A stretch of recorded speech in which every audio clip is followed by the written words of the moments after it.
Hello there, everyone, and welcome to another fly tying session. Today, we're going to tie a small fly that's called Sandstorm. This is basically a fly that can imitate quite a lot of different things. It could look like a small shrimp, a small goby, or anything that trout feeds on, especially on the Danish coastline. But this would be a great fly, I think, for redfish probably as well, or for bonefish. The idea here is you do not have a particularly weighted fly, so you have a fly that can hover in the water and you can retrieve quite slowly. Compared to Alan Orgo's original pattern, I've added a bit of ribbolized fiber to give it just to give it a small amount of spark in between the craft fur and the dubbing here. It's a relatively easy fly to tie, so there's not much there, but it hovers really well in the water. It's very lively due to the craft fur, and basically this is just a really good go-to easy fly, go-to pattern to fish for the Danish sea trouts in particular. So, well, there we go. Now we're gonna tie the fly. So everyone, now we're ready to tie the Sandstorm variant. I probably have to add, because I add a bit of flesh to this one that's not in the original pattern. As I said, it's not a very it's not a particularly difficult fly to tie, and it's not a fly that's very expensive, but it really is a good all-weather, all-purpose fly, especially for the autumn, when the fish can be a bit picky. So the first thing we need to tie this is the grizzly craft fur. And for this, I'm just gonna have basically we're gonna use the grizzly craft fur two times. We're gonna use it to make a false hackle in a dubbing loop, and then we're gonna use it for the tail. So the first thing I do is I take a bundle of this, and what you can see here is there is quite a lot of material down here, and there's a lot of fluffy stuff that we don't need. So I'm gonna take my fly tying comb. You can also do this with your fingers, but the comb is more efficient. This one is a nice one from CF Design. I really like, but less can work as well. And then when you look at the fibers here, you'll see that some of these fibers are quite a lot longer than the rest of this.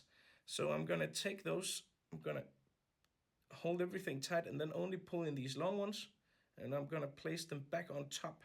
So because often it's the grizzly fibers on this material that is a bit longer than the rest, and I want those in there. So basically I took them and just added them to the other side here. Then I'm gonna tie this down on top of the hook as the tail. The hook here is a Varivas 2600 STV, which is a really awesome hook. It's ultra sharp. It has a large hook gape. It's stainless steel, so it's very saltwater resistant, and it's a really strong hook. So in a lot of regards, this is one of my favorite hooks for tying flies like this for coastal sea trout fishing, or for saltwater in particular. If you haven't tried that hook, then I definitely urge you to do so. And you can of course find this hook in my webshop, Nordic Anglers. So we have the tail, and then I've just used the bundle of material to kind of make the base for the body here. There we go. Then I'm gonna take some dubbing in a cream-ish color, just a light, really light tan, brownish something. And I like to have a dubbing of natural fur, so some of these coarser hairs will stand out. And then basically I just add it to the thread here and just make a small body from this. There we go. And now the original pattern do not have this, but it's something that I really think looks absolutely amazing, both in the vise and in the water. So I'm gonna take some ribbolized fiber. It's available in a lot of different shades of pearl. I think this is called Minnow Mix, which is a color I like in particular. But you can also just use the pearl or the red hue or whatever. And I try to distribute this so it's not just on one side. And then I take the the bundle that I tied down, and I'm going to turn that around again, trying to distribute, trying to get it to cover all around the body here. And as this now is far too long, I'm gonna trim this, because I do not want this to be longer than the tail. I just want this to be something that shines through my hackle in a second. Just gives a small amount of twinkle inside the core of this fly. There we go. Maybe that's a bit too much. It's a bit too much, but that's okay. There we go. Then I'm gonna make a dubbing loop. I'm gonna take my tying thread, double it, tie on top of it, swing the bobbin around the dubbing loop, so I'm sure it's closed in the bottom. And then I'm gonna take a bundle more of this this awesome grizzly craft fur. This is one of the things that just is so versatile and can be used for so many different flies, because it's so lively, and it makes any pattern just basically look like food. So the grizzly craft fur here is something that we use an insane amount of here in Denmark for the sea trouts, but it can be applied to any type of flies, and it just looks good on bait fish as well. So again, I'm gonna make sure that I have removed as much of this fluffy stuff. You can even use this as the dubbing, I think, if you want to save on making this fly even more inexpensive and easier to tie. You can basically just use this as the dubbing, I think. Now I have my bundle here of the craft fur. I'm just gonna look at that to see exactly how it is. And as you can see, again, the grizzly fibers here are quite a lot longer than the rest. So I'm gonna hold this, and then I'm gonna take pull on all the grizzly fibers, and then I'm gonna re-add them to the bundle. Remove the longest and re-add them to the bundle here. So you see how much longer they were? There we go. See, now I have, it's not completely uniform in length now, but it's more even in length than it was before. And then I'm gonna measure this. So I'm gonna put this on top of the hook here. I'm gonna put this on top of the hook. So I'm gonna put this on top of the hook to measure it out. And it should be not as long as the tail, but almost, to give it the right shape and the right tapering. So when I have that, I switch my hands. So I take this, and then exactly where my other fingers stop, I hold. And then I cut away this in a straight line. Try to make this, and this is really crucial, that you have this as straight as possible. You see, now I have the length of my hackle here.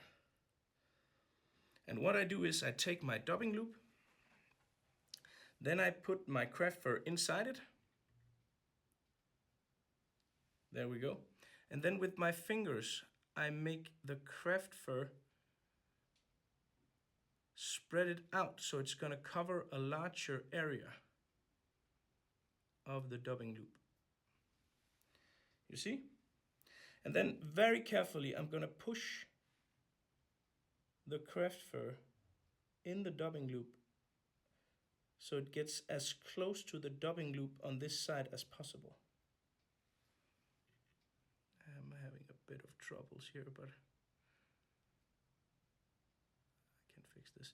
And this part here is the most crucial, but it's also the most tricky part. So basically with my finger, and it's difficult to show you while I do it, you want the fibers to be only, as much as possible, only on one side. Because otherwise, when you turn your dubbing loop, you're gonna have a very, very bulky center of your dubbing loop, which is something you do not wish. You see, so I have nothing on this side and all the materials on that side. Then I'm gonna, and that is how it's done with all different types of dubbing loop hackles. Then I'm gonna spin my dubbing reel. And there you see, there you have it. a really nice, really nice hackle. And just to make sure that everything is, there's nothing that's caught in between here, I'm gonna take my dubbing needle and just pull out some of the fibers that has been stuck inside here. So now I have a really nice hackle, and as you can see, the center here is not very woolly and it's not very thick. And this is the key to this fly and the key to doing, dubbing loop hackles. And I'm just gonna give this one more spin. There we go. And if you think that it's difficult to maneuver this because your dubbing loop is long, you can simply just take your hackle plier and apply it to very near from your dubbing loop, and then you can cut away. You can cut away the dubbing reel. And now you have a more manageable, more easy to apply because the distance is closer to the hook. I'm gonna take a small amount of saliva to fold this back here. I'm gonna have all the craft fur fibers on one side. And you'll probably get some craft fur in your mouth, but that's how it is. You can see how I've folded it back, so it's only gonna be on the side I'm gonna turn. And then basically I just turn my craft fur hackle. And this is a really nice technique for doing, rabbit hackles and tanuki hackles and all sorts of different hackles you can do like this. And of course craft fur.